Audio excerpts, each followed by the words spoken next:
మన ప్రభువైన యేసుక్రీస్తు నామంలో మీ అందరికీ వందనాలు. ఈరోజు ఆదికాండం 24వ అధ్యాయం చదువుకుందాము. అబ్రహాము బహుకాలం గడిచిన వృద్ధుడై ఉండెను.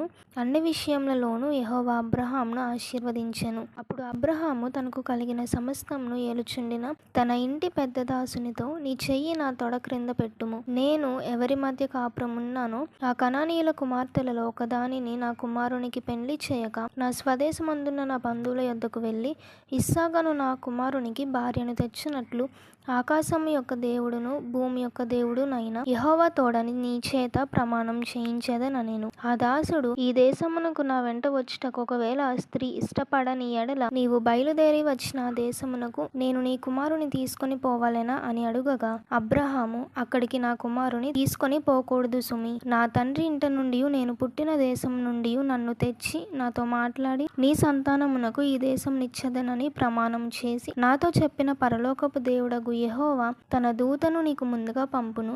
అక్కడ నుండి నీవు నా కుమారునికి భార్యను తీసుకుని వచ్చెదవు. అయితే నీ వెంట వచ్చుటకు ఆ స్త్రీ ఇష్టపడని ఎడల ఈ ప్రమాణం నుండి విడుదల పొందెదవు గాని నీవు నా కుమారుని అక్కడికి తీసుకొని పోకూడదని అతనితో చెప్పాను. ఆ దాసుడు తన యజమానుడకు అబ్రహాం తొడ క్రింద తన చెయ్యి పెట్టి ఈ సంగతి విషయమై ప్రమాణం చేసెను. అతడు తన యజమానుని ఒంటెలలో 10 ఒంటెలను, తన యజమానుని ఆస్తిలో శ్రేష్టమైన నానా విధములగు వస్తువులను తీసుకొని పోయెను. అతడు లేచి అరామ్న హరాయిములోనున్న నాహోరు పట్టణము చేరి సాయంకాలమందు స్త్రీలు నీళ్లు చేదుకొనవచ్చు వేళకు ఆ ఊరి బయటనున్న నీళ్ల బావి వద్ద తన ఒంటెలను మోకరింపచేసి ఇట్లనెను, నా యజమానుడగు అబ్రహాము దేవుడవైన యెహోవా, నేను వచ్చిన కార్యమును త్వరలో సఫలం చేసి నా యజమానుడగు అబ్రహాము మీద అనుగ్రహము చూపుము, చిత్తగించుము. నేను ఈ నీళ్ల ఊట యొద్ద నిలుచుచున్నాను.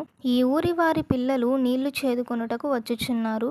కాబట్టి నేను త్రాగునట్లు నీవు దయచేసి నీ కడవను వంచుమని నేను చెప్పగా, నీవు త్రాగుము, నీ ఒంటెలకును నీళ్లు పెట్టెదనని ఏ చిన్నది చెప్పునో ఆమె నీ సేవకుడైన ఇస్సాకు కొరకు నీవు నియమించినదై ఉండును గాక. అందువలన నీవు నా యజమానుని మీద అనుగ్రహం చూపితివని తెలుసుకొందునెను. అతడు మాట్లాడుట చాలింపక ముందే అబ్రహాము సహోదరుడైన నాహోరు భార్యగు మిల్కా కుమారుడైన బెతూయేలుకు పుట్టిన రిబ్కా కడవ భుజము మీద పెట్టుకొని వచ్చెను. ఆ చిన్నది మిక్కిలి చక్కనిది. ఆమె కన్యక. ఏ పురుషుడును ఆమెను కూడలేదు.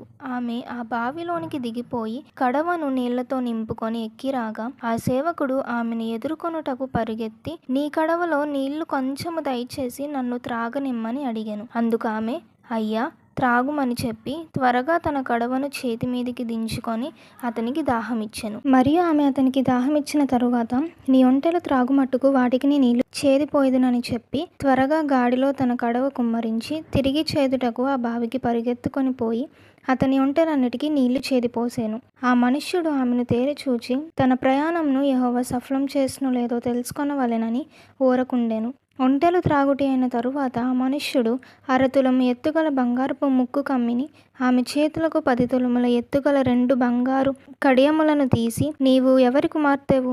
దయచేసి నాతో చెప్పుము. నీ తండ్రి ఇంట మేము ఈ రాత్రి బస చేయుటకు స్థలమున్నదా అని అడిగెను. అందుకామె, నేను నాహోరుకు మిల్కా కనిన కుమారుడగు బెతూయేలు కుమార్తెనెను. మరియు ఆమె, మా యొద్ద చాలా గడ్డియు మేతయు రాత్రి బస చేయుటకు స్థలమును ఉన్నవనగా, ఆ మనుష్యుడు తన తల వంచి యెహోవాకు మ్రొక్కి, అబ్రహామును నా యజమానుని దేవుడైన యెహోవా స్తుతింపబడునుగాక. ఆయన నా యజమానునికి తన కృపను తన సత్యమును చూపుట మానలేదు. నేను త్రోవలో నుండగానే యెహోవా నా యజమానుని బంధువుల ఇంటికి నన్ను నడిపించెననెను. అంతటా ఆ చిన్నది పరిగెత్తుకొని పోయి ఈ మాటలు తన తల్లి ఇంటి వారికి తెలిపెను. రిబ్కాకు లాబాననునొక సహోదరుడుండెను. అప్పుడు లాబాను ఆ బావి దగ్గర వెలుపటనున్న ఆ మనుష్యుని యొద్దకు పరిగెత్తుకొని పోయెను. అతడు ఆ ముక్కు కమ్మిని తన సహోదరి చేతులనున్న ఆ కడియములను చూచి, ఆ మనుష్యుడు ఇలాగు నాతో మాట్లాడెనని తన సహోదరి అయిన రిబ్కా చెప్పిన మాటలు విని ఆ మనుష్యుని యొద్దకు వచ్చెను. అతడు ఆ బావి యొద్ద ఒంటెల దగ్గర నిలిచి ఉండగా లాబాను, యెహోవా వలన ఆశీర్వదింపబడిన వాడా, లోపలికి రమ్ము. నీవు బయట నిలువనేలా? ఇల్లును ఒంటెలకు స్థలమును నేను సిద్ధం చేయించితినెను. ఆ మనుష్యుడు ఇంటికి వచ్చినప్పుడు లాబాను ఒంటెల గంతలు విప్పి ఒంటెలకు గడ్డియు మేతయు కాళ్ళు కడుగుకొనుటకు అతనికిని అతనితో కూడా నున్న వారికిని నీళ్లు ఇచ్చి అతనికి భోజనము పెట్టించెను గాని అతడు, నేను వచ్చిన పని చెప్పక మునుపు భోజనం చేయననగా లాబాను చెప్పుమనెను. అంతటా అతడిట్లనెను, నేను అబ్రహాము దాసుడను, యెహోవా నా యజమానుని బహుగా ఆశీర్వదించెను గనుక అతడు గొప్పవాడాయెను. అతనికి గొర్రెలను, గొడ్లను, వెండి బంగారములను, దాసదాసీ జనమును, ఒంటెలను, గాడిదలను దయచేసెను. నా యజమానుని భార్య అయిన సారా వృద్ధాప్యంలో నా యజమానునికి కుమారుని కనెను. నా యజమానుడు తనకు కలిగినది యావత్తును అతనికిచ్చి ఉన్నాడు. మరియు నా యజమానుడు నాతో, నేను ఎవరి దేశమందు నివసించుచున్నానో ఆ కనానీయుల పిల్లలలో ఒక పిల్లను నా కుమారునికి పెండ్లి చేయవద్దు. అయితే నా తండ్రి ఇంటికిని నా వంశస్థుల యొద్దకును వెళ్ళి నా కుమారునికి పెండ్లి చేయుటకు ఒక పిల్లను తీసుకొని రావలెనని నా చేత ప్రమాణం చేయించెను. అప్పుడు నేను నా యజమానునితో, ఆ స్త్రీ నా వెంట రాదేమో అని చెప్పినందుకు అతడు, ఎవని సన్నిధిలో నేను జీవించుచున్నానో ఆ యెహోవా నీతో కూడా తన దూతను పంపి నీ ప్రయాణము సఫలం చేయును కనుక నీవు నా వంశస్థులలో నా తండ్రి ఇంట నుండి నా కుమారునికి భార్యను తీసుకొని వచ్చెదవు. నీవు నా వంశస్థుల యొద్దకు వెళ్ళితివా? ఈ ప్రమాణం విషయంలో ఇక నీకు బాధ్యత ఉండదు. వారు ఆమెను ఇయ్యని ఎడల కూడా ఈ ప్రమాణం విషయంలో నీకు బాధ్యత ఉండదని చెప్పాను. నేను నేడు ఆ బావి వద్దకు వచ్చి, అబ్రహామాను, నా యజమానుని దేవుడు అయిన యెహోవా, నా ప్రయాణంను నీవు సఫలం చేసిన ఎడల నేను ఈ నీళ్ల బావి వద్ద నిలిచి ఉండగా నీళ్లు చేదుకొనుటకు వచ్చిన చిన్నదానితో నేను, నీవు దయచేసి నీ కడవలో నీళ్లు కొంచెం నన్ను త్రాగనిమ్మని చెప్పునప్పుడు నీవు త్రాగుము, నీ ఒంటెలకును చేదిపోయిదునని ఎవతే చెప్పునో ఆమెయే నా యజమానుని కుమారునికి యెహోవా నియమించిన పిల్లయ్యుండును గాకని మనవి చేసుకొంటిని. నేను నా హృదయంలో అట్లా అనుకొనట చాలింపక ముందే రిబ్కా భుజము మీద తన కడవను పెట్టుకొని వచ్చి ఆ బావిలోనికి దిగిపోయి నీళ్లు చేదుకొని వచ్చెను. అప్పుడు నాకు దాహమిమ్మని నేను ఆమెను అడుగగా ఆమె త్వరగా తన కడవను దించి, త్రాగుము, నీ ఒంటెలకును నీళ్లు పెట్టెదనని చెప్పాను. గనుక నేను త్రాగితిని. ఆమె ఒంటెలకును నీళ్లు పెట్టాను. అప్పుడు నేను, నీవు ఎవరి కుమార్తెవని అడిగినందుకు ఆమె, బిల్కా నాహోరునకు కనిన కుమారుడకు బెతూయేలు కుమార్తెనని చెప్పినప్పుడు నేను ఆమె ముక్కుకు కమ్మియును ఆమె చేతులకు కడియములను పెట్టి నా తల వంచి యెహోవాకు మ్రొక్కి, అబ్రహామును నా యజమానుని దేవుడైన యెహోవాను స్తోత్రం చేసి తిని. ఏలయనగా ఆయన నా యజమానుని యొక్క సహోదరుని కుమార్తెను అతని కుమారునికి తీసుకొనున్నట్లు సరి అయిన మార్గమందు నన్ను నడిపించెను. కాబట్టి నా యజమానుని ఎడల మీరు దయను నమ్మకమును కనుపరిచిన ఎడల అది అయినను నాకు తెలియచెప్పుడి, లేని ఎడల అది అయినను తెలియచెప్పుడి. అప్పుడు నేనెటు పోవలెనో అటు పోయేదనగా లాబానును బెతూయేలును, ఇది యెహోవా వలన కలిగిన కార్యము, మేమైతే అవునని గాని కాదని గాని చెప్పజాలము. ఇదిగో రిబ్కా నీ ఎదుటనున్నది, ఆమెను తీసుకొని పొమ్ము. యెహోవా సెలవిచ్చిన ప్రకారము ఈమె నీ యజమానుని కుమారునికి భార్య అగునుగాకని ఉత్తరమిచ్చిరి. అబ్రహాము సేవకుడు వారి మాటలు విని యెహోవాకు సాష్టాంగ నమస్కారం చేసెను. తరువాత ఆ సేవకుడు వెండి నగలను, బంగారు నగలను, వస్త్రములను తీసి రిబ్కాకు ఇచ్చెను.